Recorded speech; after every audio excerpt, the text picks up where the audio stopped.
Again, if you're just joining us, we're going to start in 2 minutes. Our 16th Know Before You Fly Your Know Before You Fly Your Drone workshop, and really appreciate that you're joining us. We're going to be starting exactly at 10 o'clock, so thank you. Hang in there.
Well, it's 10 o'clock, so just want to welcome you. My name is Maggie Schuster, and thank you so much for joining our 16th Know Before You Fly Your Drone workshop. Really excited about today. We're really talking about resources and education, and so we have so many amazing speakers today, just kind of giving you a good outlook on what's available now. And also, if you want to, either you're a teacher and you want to start a program, or if you're a student and you want to get into a program, this is the place to be today. So the first thing we're going to do is start with Reza. Now, Reza is specifically with PSER, and he trains first responders. And he's kind of limited on the time, so I thought we'd go ahead and start with him first. But Reza, let me really quickly, just so everyone knows, if you've just joined us for the first time and you're not a follower, this workshop specifically started with the North Central Texas Council of Governments here at there's 16 regions here. With the pandemic and everything, we've actually been able to reach out with these virtual workshops to so many more resources in a bigger audience. So really excited to start today. Reza, I will go ahead and give you the floor. Do you mind just starting off with your background and how you got involved in the unmanned air systems, and then tell us a little bit about your program. And I wanted to mention Michael Hill is also with you. He's one of your partners in crime. Yep, absolutely. And thank you so much for including us in your program today. And, you know, I'm based in Las Vegas. That's where our company is. But I can tell you that within the next 2 years, my wife and I are planning to move to North Texas, somewhere in the Dallas-Fort Worth area. So that is something that's been on our radar before Michael and I partnered on this thing. So, and it's something we've been researching for a long time and looking forward to moving there. So anyway, so watch out for that. The background is I'm an engineer by classic training, and I've been in aviation before the unmanned stuff came into our realm. And back in 2012, I was on part of the team that helped put together the application for Nevada to become a UAS test site. On December 30th, 2013, I was on the call when back then the administrator was the Honorable Michael Huerta, and he announced that here's the 6 new test sites. And when he announced Nevada, I was kind of floored, like we didn't think we had a chance. But so the whole state of Nevada became a test site. And it still is, and all kinds of cool stuff happens here. And here we are today. So I founded the company Grad, who's partnered with the PSER and Michael, because I realized back in 12 and then 13 when we got designated as a test site that on the civilian side, drones are going to become a thing. On the military side, it's been a thing for quite a while. And I thought, this is fantastic, because now instead of manned aircraft, whether if it's fixed wing or rotary, we're going to be able to do all these cool things faster, cheaper, sometimes, period, where if there's not a runway nearby, you can't operate a manned aircraft to do certain things. Well, you can throw a drone in the back of your truck, get up to a place where, you can launch it and do some really good work. So in 2014, I founded Grad. It's a C Corp, Nevada. And right away, one of my first areas of focus was drone safety training. So in 2015, we kicked off our first drone safety training program in partnership with the city of North Las Vegas. This presentation, I put the link in chat. The entire presentation's online, so you don't have to worry about taking notes or whatever. Everything's clickable that needs to be clickable. You're going to be able to see everything. And when I say something, I back it with information. I don't just throw it out there. So you'll be able to go and verify for yourself all this stuff is for real. So, 2015 and drone age is like 100 years ago. And that's when we kicked off our first safety training program for drones. What I realized is education is going to be a huge part of this thing. And we have to properly, because when you become a drone pilot, you have to take that really seriously. It's an important task. A lot goes into so much of it. And I know over the years, people have gone to Amazon, click, 2 days later, drone shows up and now they're a pilot. No, you're not. You just own a piece of equipment and it's not a toy. So this is slides I copy pasted from a presentation from 2014, about 200 years ago. So that's why they look so antique. And that's why that TV is starting to tune in, So these are literally copy pasted from my presentation from 2014 when I was doing all these presentations in front of different groups and trying to explain what is UAS. It's UAV plus stuff, right? What are stuff under it? We're not flying for fun, right? That's for the hobby folks. They fly, their RC plane. That's for fun. They go to the RC field and they have fun with it. They don't hang sensors off it. When you fly for commercial purposes, you got sensors on it, and that's what anyway. So this was, and this is an interesting slide because again, remember this is from 8 years ago that I was doing stuff. And here's what it says: when several technologies collide, a perfect storm forms for life-changing and disruptive innovations. Add robotics, sensors, software, and modular hardware, and we will have an automated mass of helper drones that can deliver packages and items. 8 years ago, that was like cuckoo talk. Provide pest detection and crop dusting of ag usage. Inspect power lines and pipelines. Clean high-rise windows and solar panels. Hasn't happened yet. I know that'll come. And broadcast sporting events. That is beginning to happen. And list goes on. And I had these slides, again, copy-pasted from my 2014 slides. And this just happened. So in England, a dog was rescued by hanging a sausage off a drone and then, guiding the dog out of the troubled area. So, it wasn't a human being saved by this little contraption, but, similar. And I think that in the future, drones will be miniaturized to look like this really cool insect. And this is from my 2014 slides, by the way, and be able to go do air, water, soil sample, maybe in a place where there was a nuclear disaster, like, places that we've heard in the news over, back in Japan or whatever.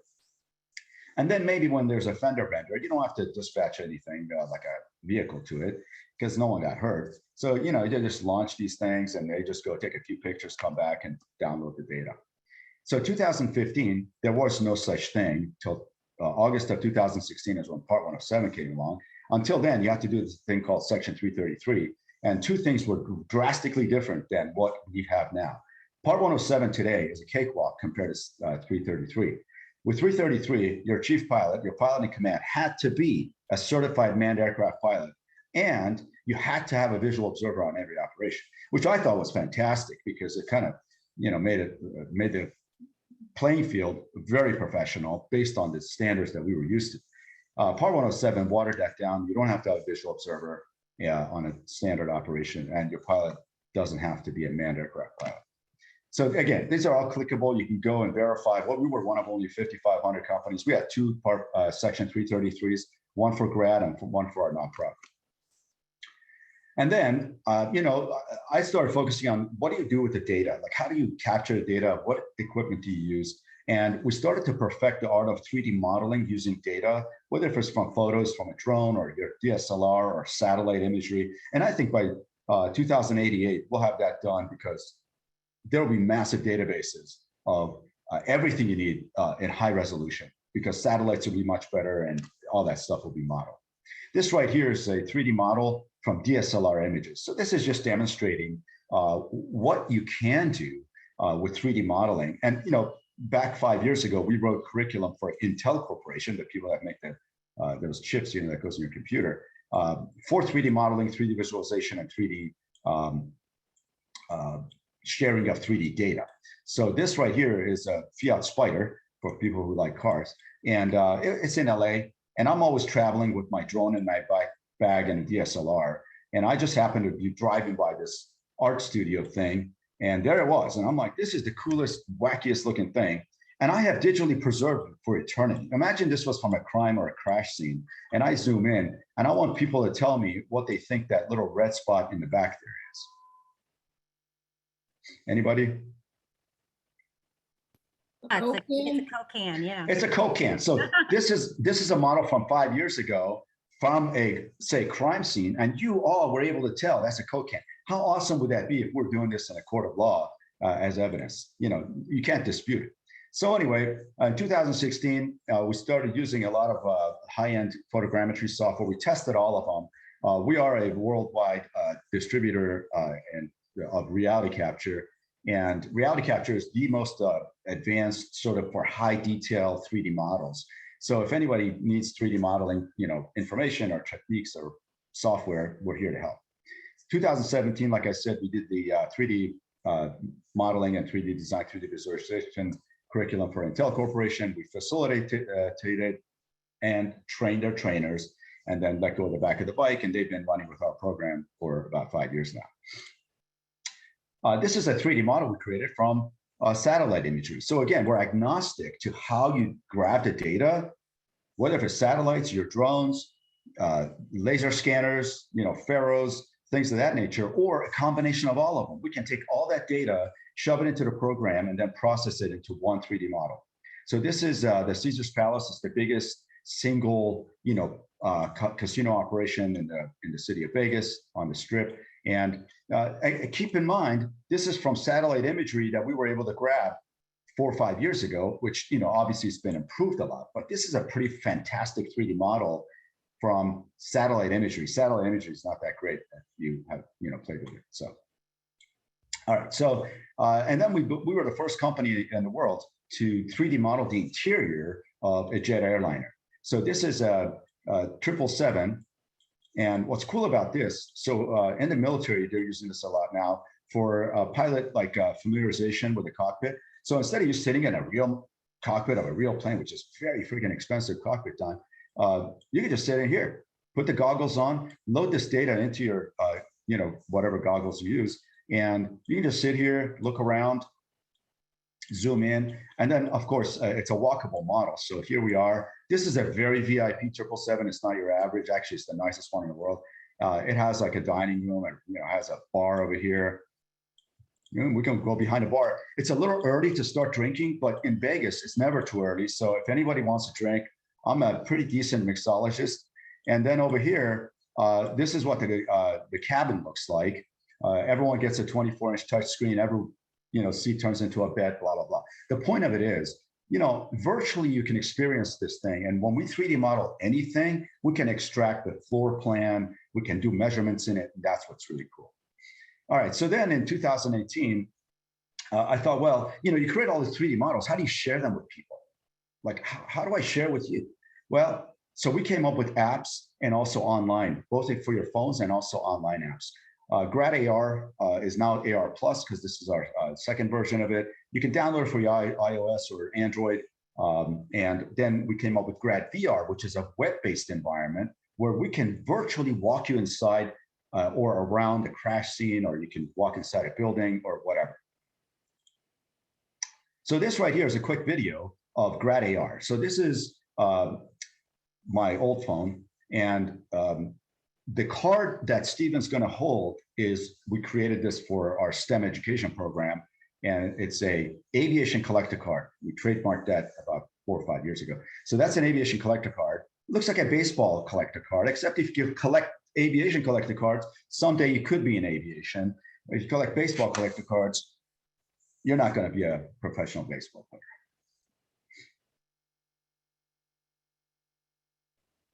All right. Can you guys still hear me? Oh, we're good. We can still hear you. I want to let everyone know you're in the middle of doing an actual class right now, a virtual class.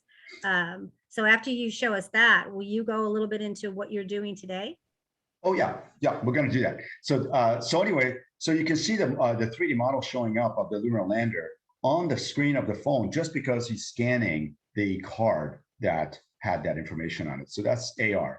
In AR, augmented reality shows up first and then you augment it. So that's what AR is all about. Anyway, this is a 3D model of a SR-71 engine. I 3D modeled this from this engine sits on the stand at the Museum of Flight in Seattle. SR-71 is the coolest plane, my favorite plane of all time.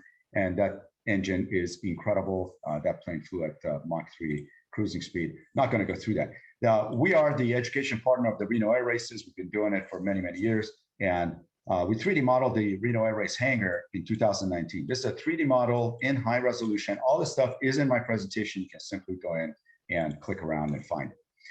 2019, we created another online system called Last 3D. That's where you can do online measurements of 3D models without any special software on your computer. And then in 2020, we kicked off our Part 107 online training because of COVID and offered it to all public safety officers and military families across the country. This is what the application form looks like. In case anybody is interested, it's all online. Again, all the stuff's clickable. This is how you can do online measurements using no special software because it runs in our cloud of different types of environments, whether if it's terrain or buildings or whatever it might be, or crash scenes, crime scenes, things of that nature. We're not going to go do that. This is the one and only 3D model of the Las Vegas Strip along the Bellagio. We did this in 2020. During COVID, everything was shut down, which never happens in the city. So we filed with the FAA to fly right there on the Las Vegas Strip. And we also 3D modeled it from the ground using a scanner. So have fun with that.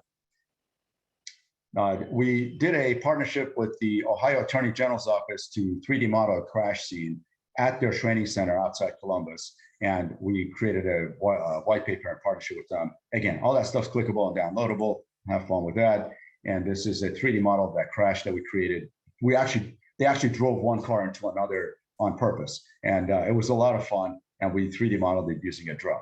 So the training that we do on Saturdays, so our Part 107 training program, the entire curriculum is online. It's 2 months long. So we do it 6 times a year. It repeats every 2 months. The entire curriculum is online. Everyone gets a username and password to our learning management system.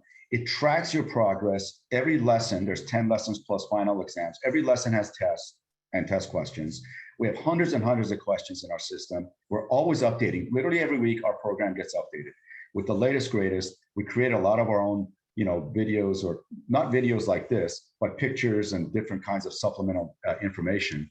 And we're doing something that's so super cool, where we're taking a lot of the information from the FAA that's in PDFs that you have to read or print, and we're turning them into books that are online and you can just flip through them and they're searchable. So it's really cool because now you can take the Pilot's Handbook of Aeronautical Knowledge, and you can just go in there and go to chapter 14 and search a term, boom, and it shows up and it tells you which sections or what paragraphs have what you're searching for. So it makes it actually a usable document.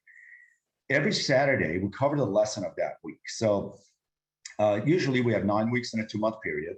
So week 1 would be lesson 1, week 2, lesson 2, and so on. Week 2, lesson 2 is about aeronautical charts. Charts are the most complicated for practically everybody. Charts are the most difficult thing to understand and figure out. Well, we also have workshops. One of our workshops is Demystifying Aeronautical Charts. You have to show up to our workshop to get the PDF for it, and you have to show up to our classes every Saturday to get it, because it's all live. We don't record it, so you have to show up. But here's the good news. If you take our February class and you didn't finish or you didn't feel comfortable, ask us. We'll extend you into the March, April class, so you can just keep going. Your account stays active. So Riza, so at this time, if we've got viewers right now that would Yeah, like to enroll in your class, when is the next starting date for, lesson one? March, March 1. Okay, great, great. Yeah. I know that you've got to go because you're actually in the middle. Did you want, just kind of a last minute, what you want to say, so that you can get back to your class? Because, he's taking his reason, and Michael, they're taking their time right now, trying to do a lesson at the same time, just to be a part of this program. So I appreciate that. Yeah, absolutely. First of all, happy to do it. And our guys are running the program, so it's fine. I want Michael to, say a few words about the PCERT and what these guys are up to and how we're partnered and all that kind of stuff. So, Yeah, thank you, Riza. I'm glad to speak about that. So I'm the training officer for NTX PCERT, which is the North Texas Public Safety Unmanned Response Team.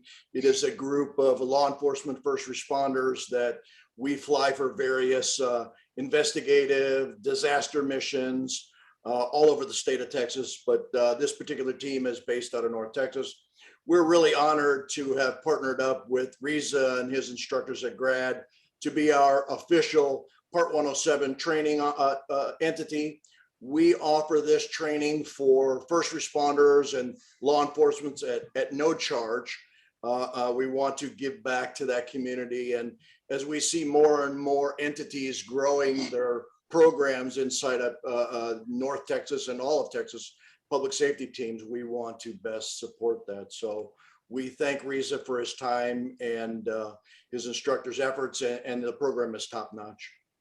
Thank you. And by the way, anyone that's attending right now, if you do have questions, please put them in the chat. I do have one question real quick, Riza, before you yeah, go. sure. My question to you would be, with this metaverse that is now supposedly just starting to talk and everything, I can see a lot of the technology that you had just showed being, used in the future. Because you've been able to see the future, 10 years ago or so, what do you see coming in the next 5 to 10 years that, may blow our minds at this point, like you did 10 years ago with just the idea that you can deliver a package and rescue somebody with a drone?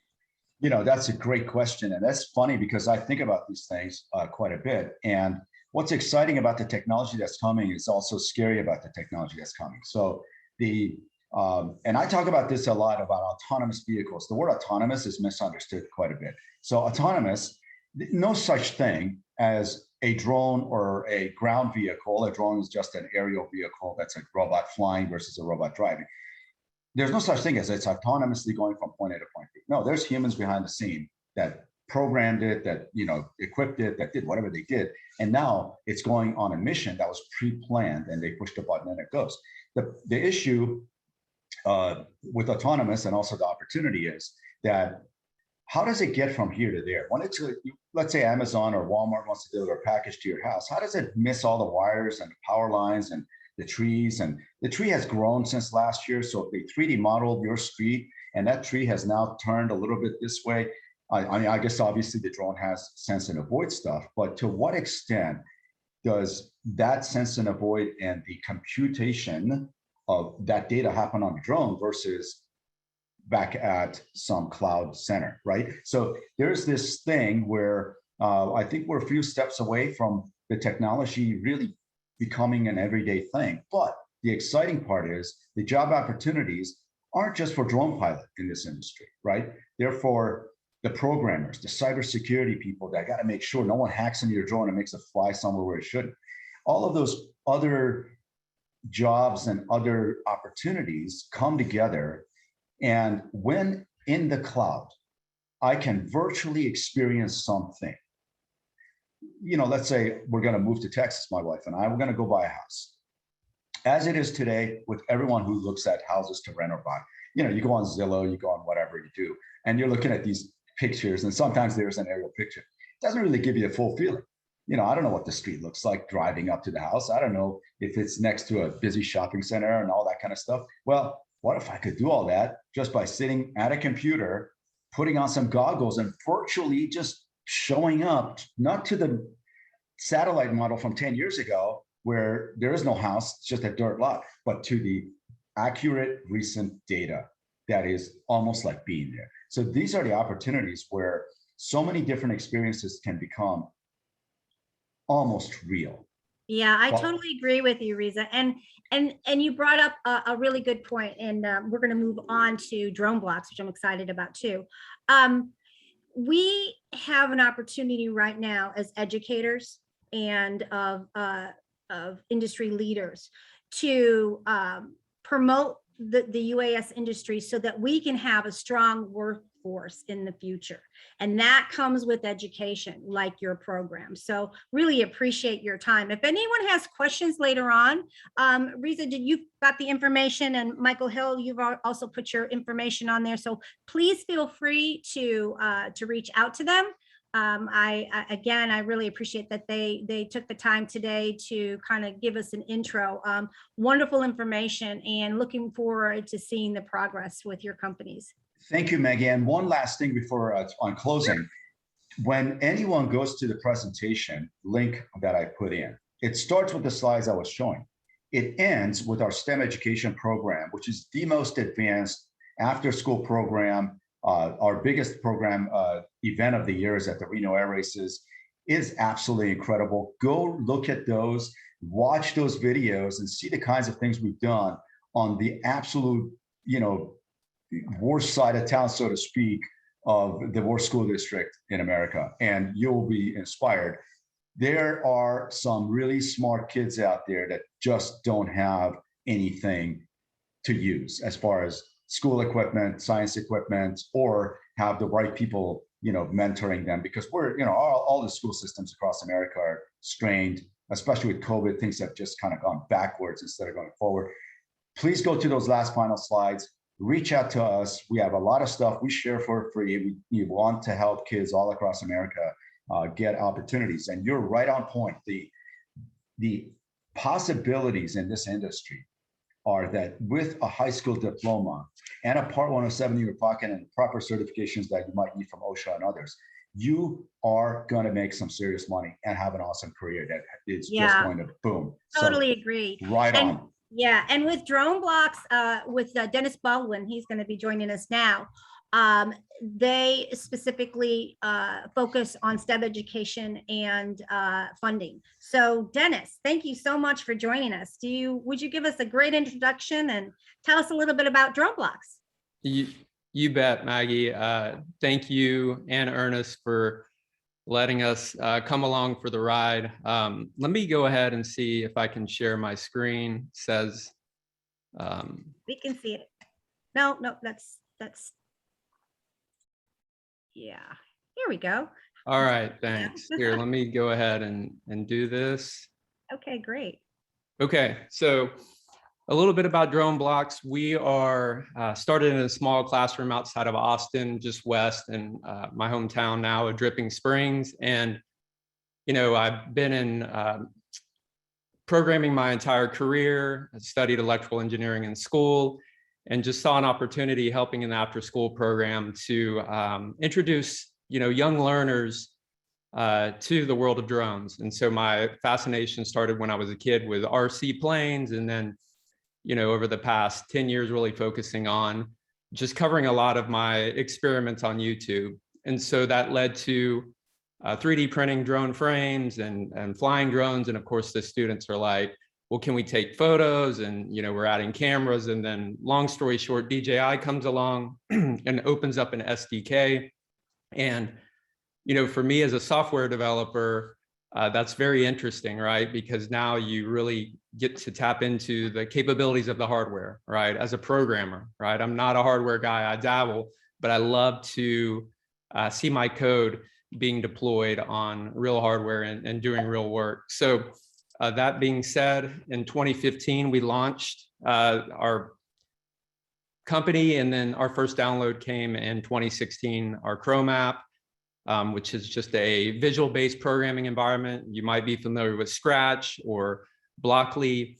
And so we have Chrome, iOS, Android, and then a desktop version. We have over 160,000 users on Chrome, and then across our other apps, probably a total of 250,000 users. So, I encourage you guys, just the app is totally free. Use it. It works with a Telo drone. I'm going to get into simulation here in a little bit, but our goal is to really, foster that interest in STEM and programming, what can be done with real world drones. And as Riza and Michael are doing really cool stuff as it relates to safety and training, what our focus has really been around is, programming concepts, being able to understand those, and knowing that, giving young learners the confidence to write code and be able to deploy that to real hardware. So Drone Blocks is in every state in the US, I think, except Montana. We have an international presence. These are people that have purchased the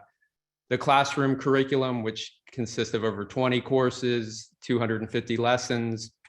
And so, thinking about I guess the theme of this presentation or today's, seminar, it's know before you fly, right? And I think that what I've seen as a programmer in the industry is like, you want to see your code come to life. And I love this quote. It says, if debugging is a process of removing bugs, then programming must be the process of putting them in. And as prideful as we are as programmers saying, hey, we don't write code that has any mistakes or bugs in it, everybody does. And so in the world of traditional simulation, like let's take iOS for an example, if you're going to deploy to real hardware, you need to perhaps test that in a simulated environment first. Now, you can absolutely say, hey, I'm going to bypass simulation, put it on my phone, run things. That's not as dangerous as perhaps a flying computer like a drone, right? You're testing code live. And for example, we rolled out recently a new version of our simulator. This is probably, I think the first version was probably 2020, excuse me, around COVID. And we said, hey, what can we do to make this accessible in the classroom, right? For students that don't have hardware. And the simulation allows you to test your code before you actually go and deploy it, because you'll see in this example, a scenario where maybe you use the wrong unit conversion, or perhaps you missed a block. The next thing you know, you're flying your drone into a classroom wall or a tree outside or a building, whatever it may be. So we're really, proponents of process, right? We say kind of code, test, deploy, repeat, right? So you can code, you can test. Once you feel good about your program, you can deploy that to real hardware. And so it's known in programming that, a function of complexity, more code leads to more bugs. So this is a sample mission for, it's called the Telo Talent, which is a really cool piece of hardware. It has a little sensor board that sits on top with an LED array. And you can see that things can get pretty unwieldy quickly. So being able to test this and simulate it and then deploy is really something that we want to focus on, and creating standards, especially as code and this technology is deployed to more advanced hardware, as well as larger airframe drones. So Just real quick. Yes, Sorry. go ahead, Maggie. What is the age? Where do you start with your Well, so that's a good question. Our program, the genesis of this was at a elementary school here in Dripping Springs called Walnut Springs Elementary. We were working with fourth and fifth graders, right? I'd say block programming is very accessible to that age group. Some middle schools are using it, and then I'll get into Python and JavaScript here in a minute. But I would say elementary, middle is where you're seeing more block programming. And then as you get into more of your traditional or industry specific languages like a Python, a JavaScript, a C#, you might see that certainly in high school. And it varies. We've seen high schools using block programming, right? Because sometimes, in our world of fostering this interest, it's like giving students access to blocks as a starting place, and then being able to, grow into other languages, basically lowering that barrier of entry to programming.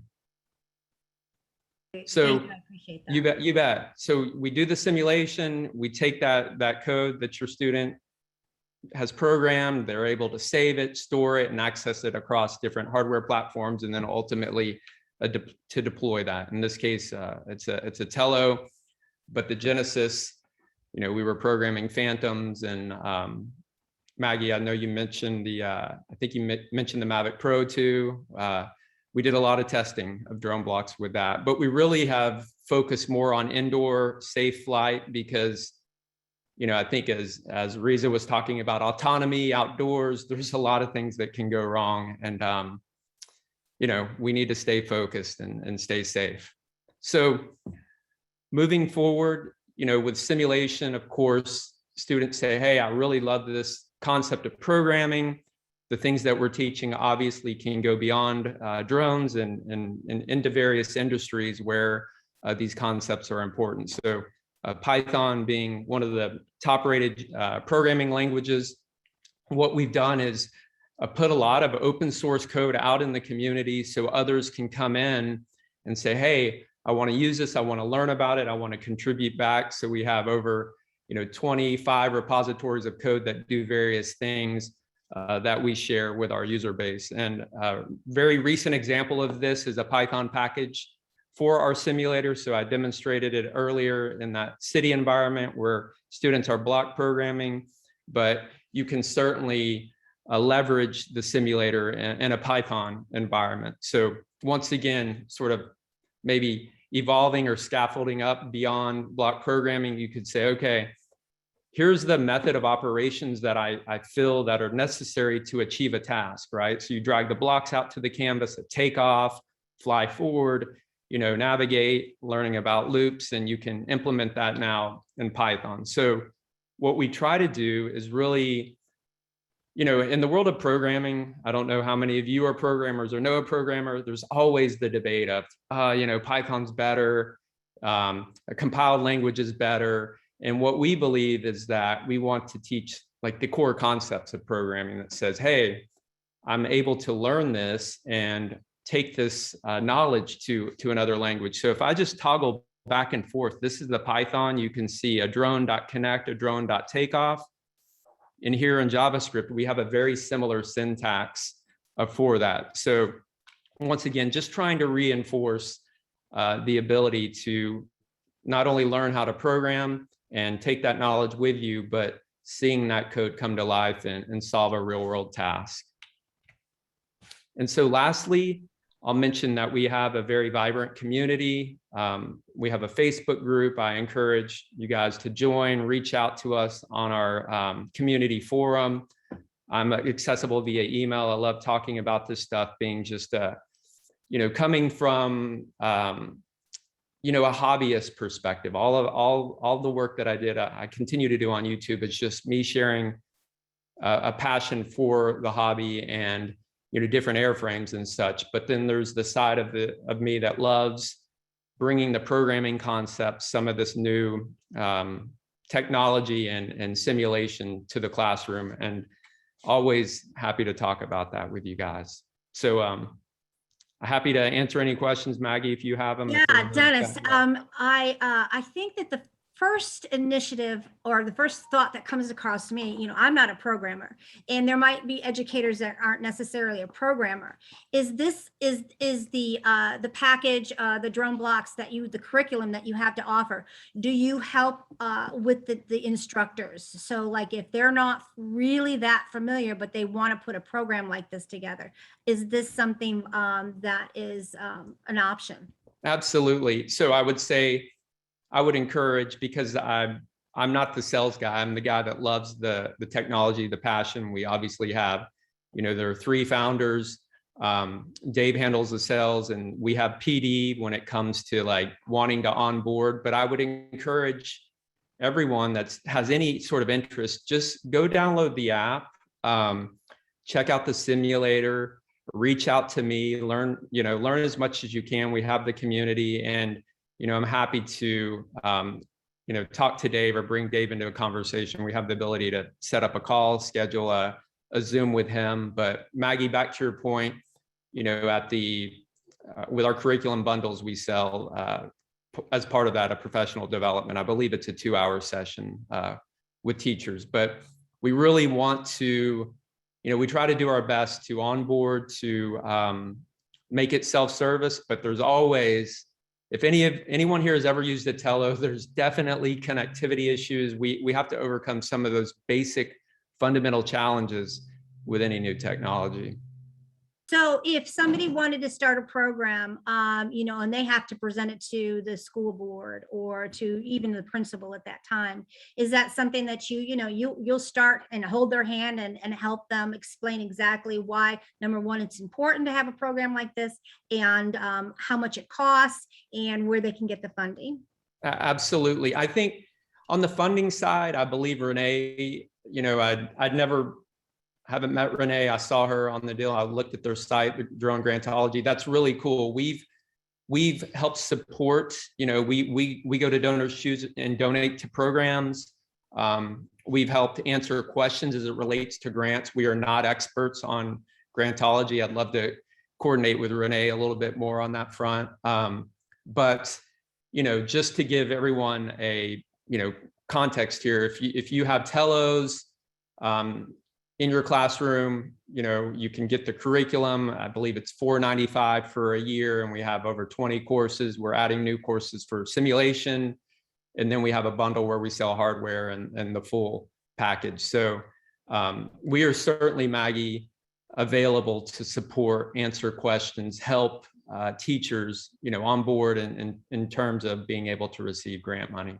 Does that answer your question? Yeah, it really Okay. does. And I think for educators that really want a program like yours in their school, there's a lot to think about, and to have experts like yourself and to be available to answer those questions, like, how many Tello should I get the Tello, or is there another model? I mean, there's Carrot. How many drones do I need for a classroom? And the safety precautions, if we're flying inside, there's a different air, we don't have to worry about the airspace, but if we're outside, we do have to worry about the airspace. So it's got to be one instructor to one student. And so, yeah, there's going to be a lot of those questions. And I think it's fantastic that you have a program that, somebody doesn't have to just go on the internet and search and do the research. There's actually resources out there like Drone Blocks that will help and start a program. So I think it's fantastic. I don't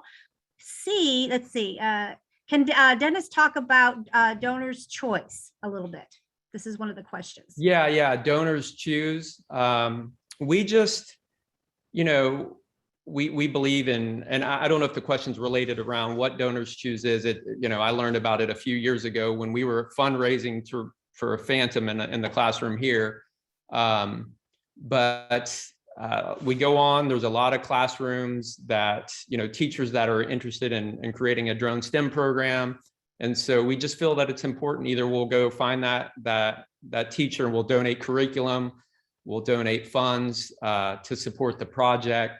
So if there's anybody, any educators out there that are interested and, want to have the conversation, we do, annual subscription donations all the time, because we don't want it to be a roadblock into getting, this into the classroom. The hardware is a different story, obviously. There are hard costs associated with that, but the simulation is really where we've tried to focus so that you can get introduced, easily onboarded, and then evolve to whatever code is saved, you can later deploy to real hardware. Yeah, and Ernest Huffman just put the link in there. And I think it's important because there's a lot of schools that don't have the funding, and to start off and not worry about, how many drones do I need in the classroom, but to start with the simulators. Number one, it's the safety, and so the liability is a lot less. And absolutely.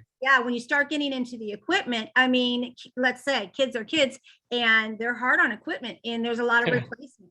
So there's a lot of considerations. And again, when you have, especially schools in areas like inner city that don't have a lot of resources, and they've got to put their money into other things, to have the opportunities of help and grants like Donors Choose or Donors Choice. Well, maybe the person that asked the question, I'm familiar with Donors Choose, but maybe there's a Donors Choice. We'll check it out. I think it's Donors Choose. It was Ernest actually that put it in there. So okay, gotcha. Well, Well, I think if there's not any other questions at this time, Dennis, I really appreciate it. We're going to You move bet. over to Renee Roach from Drone Granthology. I met her through networking in the drone industry, and this is, at least to my knowledge, the first company that actually brings funding to the to opportunities like a curriculum in your school. So Renee, do you mind introducing yourself and telling us a little bit about your company? Good morning, everyone. I'm Hi. in Las Vegas, and I'm so happy to be here. I'm so glad that I did not do slides because behind Dennis and Race, I have so much to tell you. I'm the CEO and the chief grantologist at Drone Grantology, and I really specialize in grants development and maintenance strategy and consultation services to help streamline the grant writing process for those stakeholders like yourselves in the UAS industry. I am a Part 107 remote pilot, but I have experience. I kind of mix. That's where that grantologist, I'm like a mixologist. So I'm marrying the two fields of grant writing and the drone industry together. And my experience is in grant writing and mostly grant review for the United States Departments of Commerce, Education, Telecommunications, and those other departments that they've renamed. I find myself really supporting diverse organizations, but really focused more on public safety agencies and STREAM programs. So for me, STEM is STREAM, science, technology, reading, right? Fundamental, engineering, arts, and math. And then of course, the nonprofit organizations and for-profit entities that really deliver drone products, services, and programs. So that's the world I live in. Now, if you don't mind, I'm anxious to jump into a couple of facts, to share a couple of resources and trends. Yes, please. I'm just going to jump in with some numbers first. President Biden, now you know that $6 trillion budget, $5 billion is out there to support diversity in STEM. $5 billion. Think about that. A lot of it is focused on subsidizing tuition and expanding STEM programs, especially at colleges serving students of color. So that's a big focus. The other one is 100 million towards increased participation in STEM programs. Now, again, it's focusing on underrepresented students, racial and different ethnic groups. A big focus being $5 billion focused on HBCUs, so historically Black colleges and universities, TCUs and MSIs. So these are the tribal colleges and universities and minority serving institutions, in case you run across a couple of those acronyms now. Now this 100 million is up 50% from the previous year. So look at that. Someone's recognizing and really acknowledging this is the high demand in STEM fields. This is major and definitely in line with what the other co-panelists have added. Now, here's a big one. We've got money out there to support teachers and the diversification of the teaching pipeline. So I think it's like 1.5 billion-ish out there to help them get certified, listening about this training in the high demand areas like special ed, bilingual ed, but STEM is in there, STEM education. So look out, even there's money out there, 400 million for something called the Teacher Quality Partnership. Now this focuses on aspiring teachers. So, teachers ed, pre-college information. Don't forget about that audience when you're thinking about professional development and workforce development. Heads up. Now, there's also major funding for STEM. And this is a trend to me that lets me know it's coming. Humanities used to get all of the money. Now STEM is leading the way. So the two big federal agencies are the NSF, the National Science Foundation. They've got 10 billion out there focused on STEM. Wait, And say that again. the 10 national million. 10 million, ding, ding. That's amazing. Whoa. And the other one is the NIH, National Institutes of Health. They've got 50 billion out there. So, I mean, these grants range from programs all the way to research and dissemination. They're including public education and outreach. So, I mean, there's a whole gamut that these fall under. And it's been interesting because I've been seeing the different stats. I don't want to, everybody on the phone could probably do better at the stats, but the STEM jobs are projected to be grown by 79%. And so that's what this big push is. And to me, just the recognition. So starting from a very, very young age. So you with me? Everybody's with me? Woo! Yeah, we're with you. And actually, one of our Jim is asking how to get a hold of you. So make sure that you put that information in the chat too. So Okay, I know I'll there's put going it to in be here. a lot of questions on, where do I start and how do I start? Wherever And you go get it. And Renee, do you just emphasize one more time about your expertise and why your services are just invaluable? Well, I tell you, most people just kind of, I call myself, the grant writer, but I do more prospect research.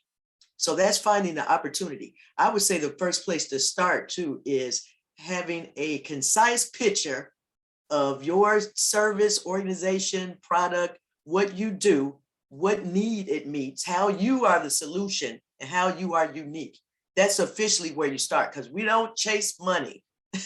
We take a look at what you do, and then we go and find the funder whose interests are in line with what you do. That's how you get that's a successful grant there. So I do a lot of talk about sustaining grants. So once folks have been awarded a grant, like our public safety officials and policemen and firemen who are out there saving lives and doing their things, they don't have time to do a grant report at the third quarter. And you can't always put that stuff under other as assigned. So I get into that, and I'm going to say I mainly focus on mixing up funding streams. You can't just rely on grants to sustain a program these days. So it's other means of fundings and maybe creative ways that we can work through or talk about to kind of build a diversified funding stream, if you will. So that's my groove. So Fletcher is one of our attendees. Welcome, Fletcher. He's always a great addition.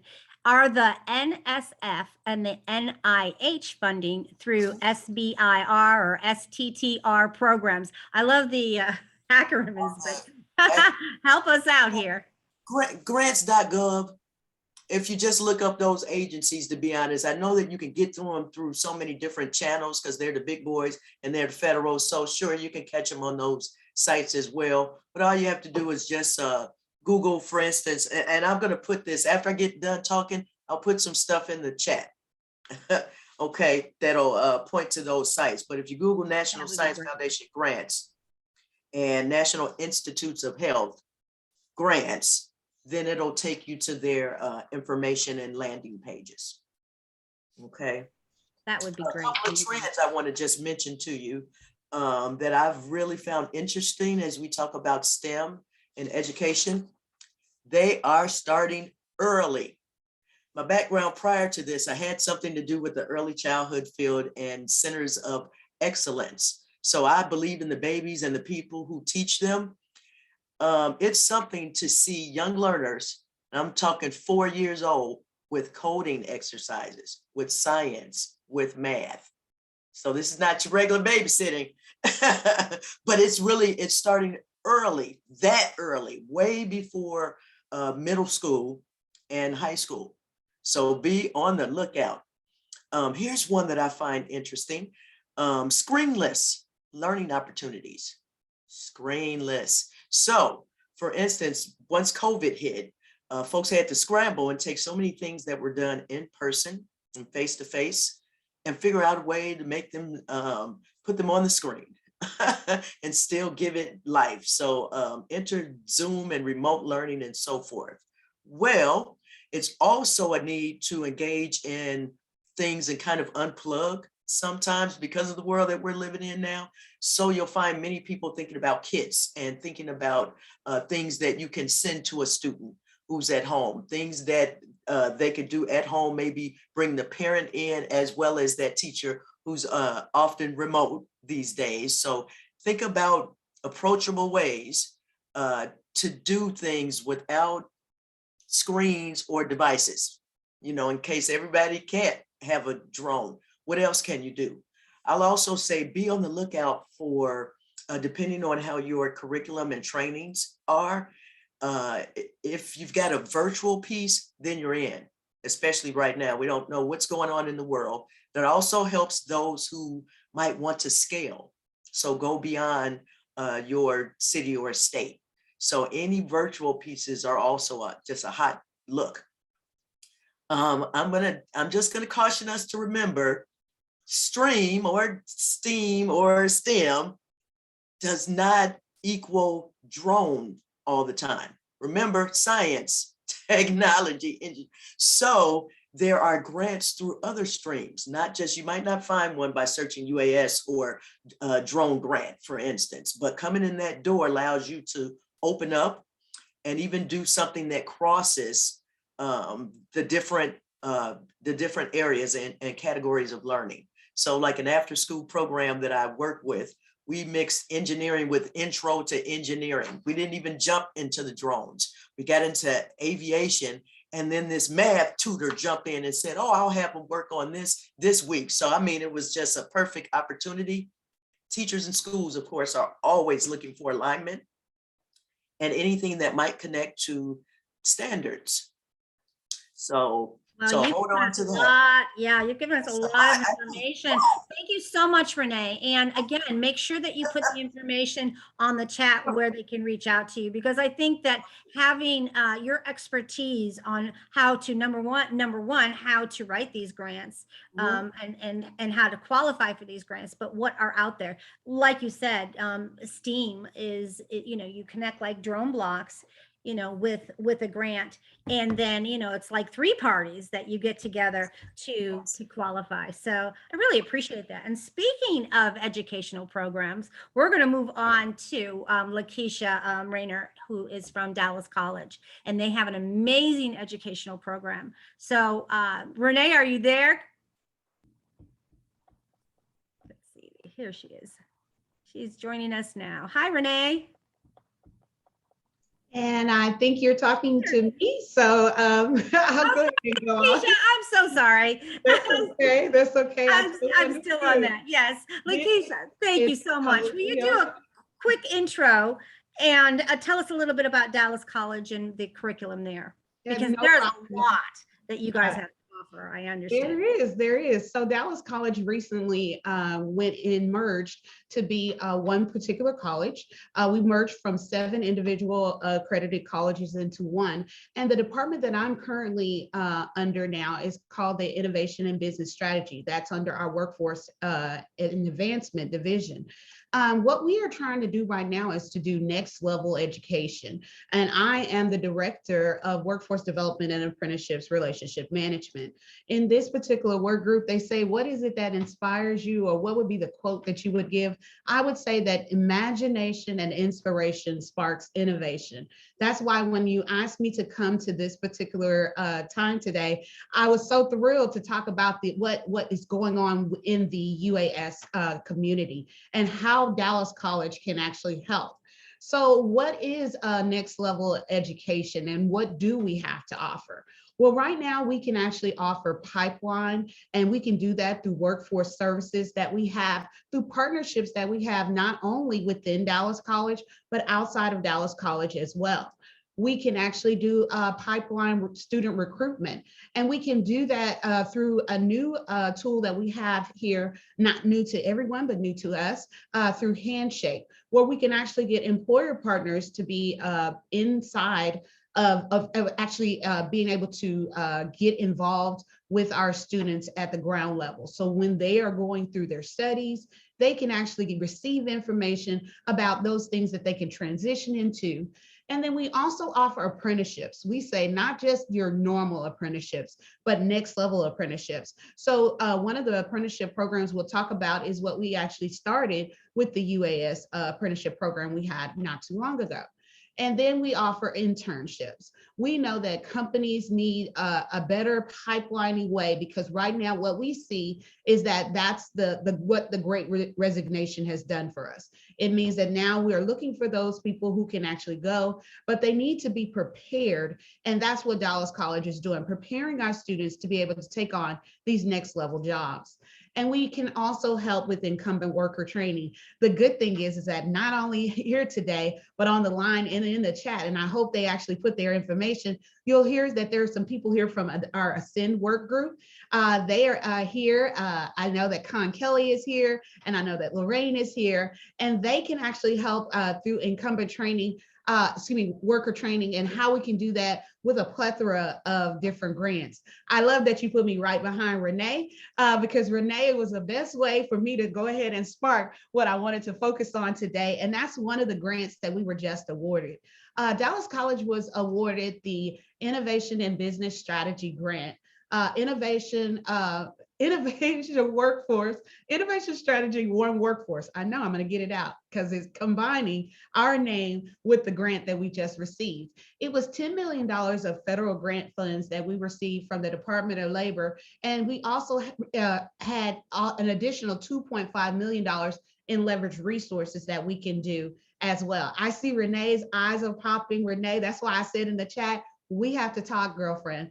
So I hope that we can actually do that at the end. Prior to this, if I can actually give a shout out to Renee, she says she loved that when we were in the process of preparing for this particular meeting, that we were already networking and talking about all of the different things that are out there. So one of the things that I can say, Maggie, thank you for inviting me about, is how we can now collaborate and cooperate with each other on all of the different things that we have out there. So let's talk just a tad bit about the project itself. So for the project, it's actually focusing in on three main industries: the advanced manufacturing industry, information technology, and transportation. The interesting thing is how drones can actually mesh with a plethora of these three different industries and how it can be supported.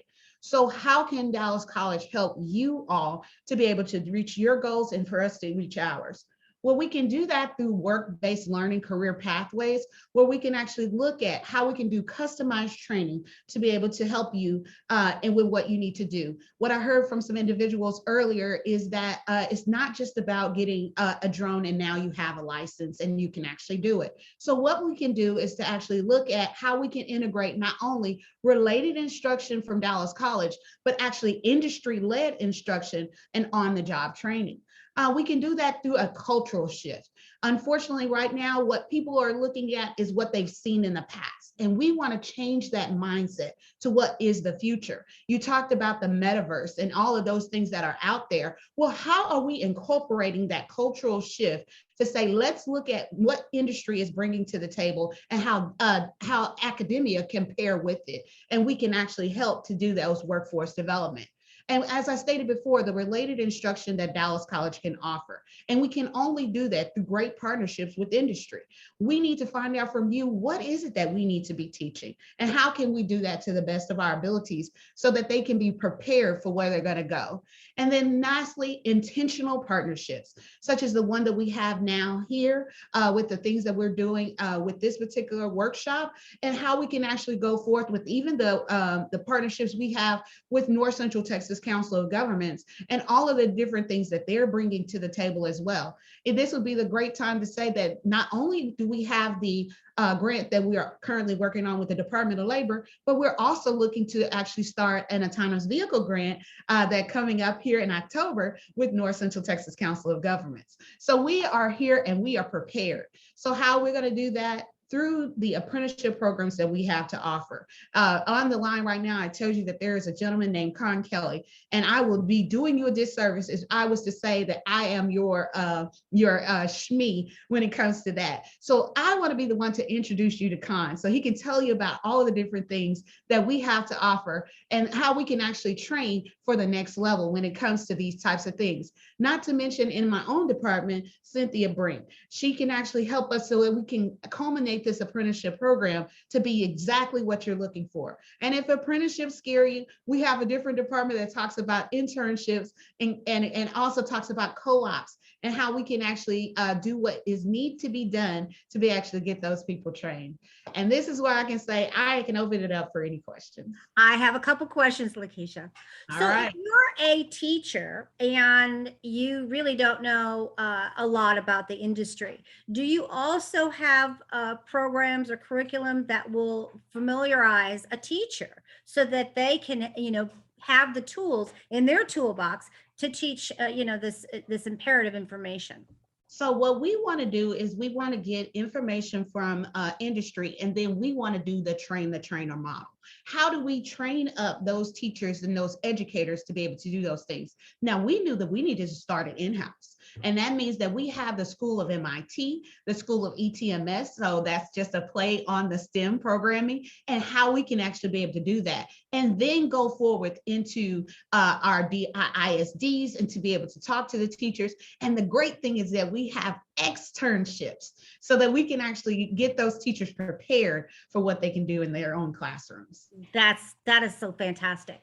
The other question, I know that, right now, diversity and inclusion is so important. How are you reaching out to that particular demographic so that we, as as educators, and also knowing specifically that UAS, to make a strong workforce, we need diversity. We need different ideas from different backgrounds. How are you recruiting students?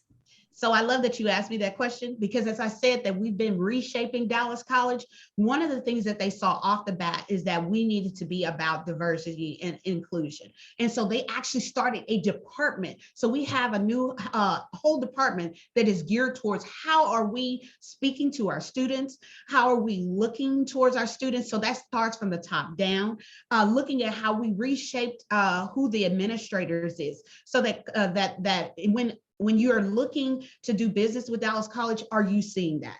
And then also boiling it down to the staff. Is the staff appropriated that way? And then that way we are a public, there are those within us that are Hispanically serving institutions. So those campuses that are specific to those. We have some institutions or campuses that are predominantly Black institutions as well. But we saw that we needed to not just stop there. So that also meant that we need to look at what are we doing for the LGBTQ community? What are we doing for all sets, including women in inclusion? Because I know that we had someone on that was talking about that as well. So we want to make sure that we are positioning ourselves to speak to across the board, across the gambit when it comes to diversity. Thank you, Lakeisha. I appreciate it. Michael Hill had asked in regards to the AAM education for pilots, engineers, developers of the technology. What is DCC doing to train for the new technology? You probably answered some of that already, but just yes, just a little bit of it. And as I said, Michael, I don't want to do a disservice. I want to get you in touch with Con Kelly and Cynthia Brink. They are our SHMEs on what we're doing as far as what we're doing to train up on new technology as it pertains to drones. But what I can say that overall, what are we doing? We are making sure that we're partnering with the correct people. So does that mean that we need to be partnering more with other UAS committees? And does that mean that I need to be joining so I can hear from you? That's what we're doing, number one. Number two, we're saying we want you to come together and tell us as being advisors. So we're looking for how can you advise us, whether that means that it's just that I'm joining your committee or can you join ours? Number three, we're actually creating those customized training models. So what does that look like? Once we've heard from you and we're doing that, are we now creating programs? Are we now creating certification models? Are we creating apprenticeship models that'll be able to do that next technology, that new technology and that next level education? Combining terms, sorry about that. No, that's fine. I think that gives us a lot of great information. And we have, another maybe 5 minutes. Do you want anything else to add to the program, or how, again, to reach out to you, of course, with Dallas College? And, there are sometimes the viewers that are, out of the state here or even out of the country. But, to make your programs available, just could you emphasize a little bit more of, how to utilize it, even if you're not right here in the region? Awesome. So that innovation strategies One Workforce grant is not just a Dallas or a county-based grant. It is a nationwide. So we're saying that we want to partner with you nationwide to be able to help. So that's where I come into play. And I put my information up here, and I'll also put it again in the chat so that you can contact me so that we can talk about that. We want to have those conversations. We want to bring into the table all of those partners who can actually help you and help us to be able to serve you properly. So this is not just locally based, it is national.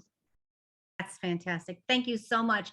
And next we have Kamish Namori, from the University of North Texas.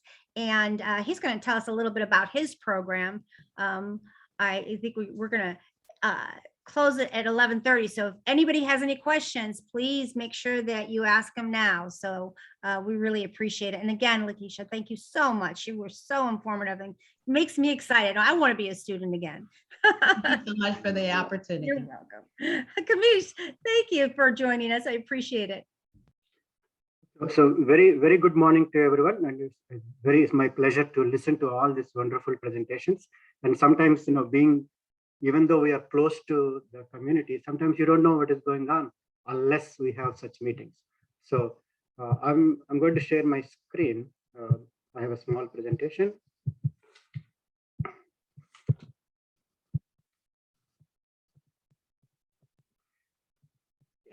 hope you can see my screen. Yeah, we can see it.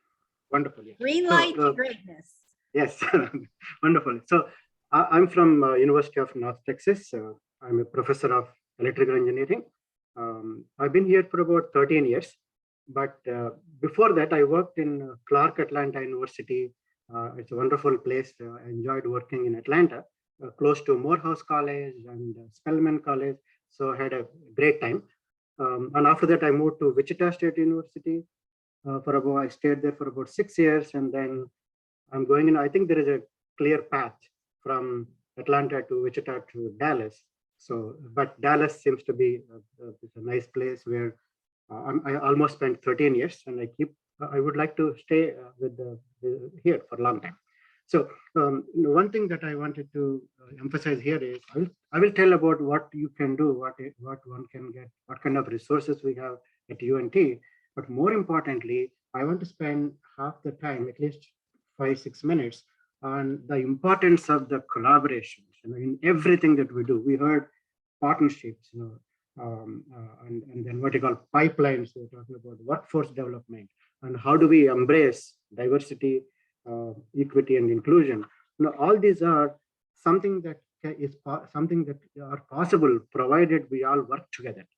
As a community, we should know each other. We should know their neighbors. We should know what kind of what kind of training programs we have at each level, so that we can prepare for the future workforce. For example, starting from high schools.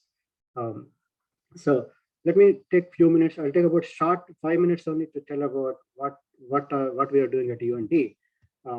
So this is one of the several labs. I'm in charge for something called Autonomous Systems Laboratory at UNT. And to just give you a little bit of background, in 2017, UNT, and of course, and then I was the principal investigator. We flew the very first what I call flying aerial base station, flying cell tower in 2017 in the nation, actually. I can say it's not in the whole world, but at least in the nation, we are the first who flew the flying cell tower for emergency responses. And then we also work with the city of Denton very closely. For example, we participate in the emergency drills, annual emergency drills. The annual emergency drills focus on one particular event. For example, a chemical spill. That was probably the last one we had before COVID. So we create a scenario where there is a chemical spill in one of the train stations. So what do we do? How do we handle such a scenario? And then lots of organizations come together, almost like somewhere around 50 to 60 organizations come together to make up this mock-up drill, and then learn from that exercise. For example, something that we really realized is communications is the key. That from the victim to the person who actually looking at the victim and see how do we get the resources that we need to help the situation, to help the victim. That involves lots of communication, pieces of communication. So it doesn't matter how great our technologies are, but unless we have a proper way of communicating with each other, with one another, it is difficult to handle this kind of events. So Kamish, what I'm understanding and hearing from you is that the University of North Texas will actually have real issues, real problems, and addresses those in real time. It's hands-on, really, you're working with the students to solve these problems. I think that's fantastic. Exactly, and we by partnering with the communities like city of government and city cog, we want to look at today's problems and then also plan for something that will happen in 10 years down the lane. So just to give you on the right side, I'm showing you, I'm chairing actually UNT again. UNT is chairing at university level to develop several standards at international level. So the nice thing about universities is like UNT and SMU. I see my colleague here in the audience, in the participants. So what we do is we start with basics, like simple things like A plus B whole square equal to formula, what formula it is. So we impart those fundamental knowledge, but at the same time, systematically we take the students to the level where they can engage in advanced research topics. For example, aerial communications. How can you create a network in the sky? And so that is what about aerial communication. You're creating network of drones. So that's a picture on the right side. So what does it take? It's not. It's sometimes there are similar things on the ground. You have networks on the ground for a long time. But networking drones in the airspace is a very difficult problem because the drones are moving, the vehicles are moving very fast, and then there is not really a lot of support like you have on the ground, like servers and base stations and all that. So how do we do those kind of things? And so there are several standards in the aviation industry, and UNT and other universities in Dallas, they're engaging. And the most important thing I want to share with you is UNT is leading the Advanced Air Mobility Project as one of the under the leadership of NASA. Actually. So we put together, or we are working with several partners, about 11 partners. Some of them are universities and some of them are companies. So we engage with the industry, we engage with other universities across the nation to understand, what is this advanced air mobility? What kind of challenges we are going to face? I think many of us talked about these topics in the previously. So what we're looking at is, you will see, we are seeing package deliveries here and there, but we are really not there yet. We have to understand, what does it take to take a person, to take a human being on the unmanned system from one place to another place. And what is the most beautiful part is that these things are happening right now.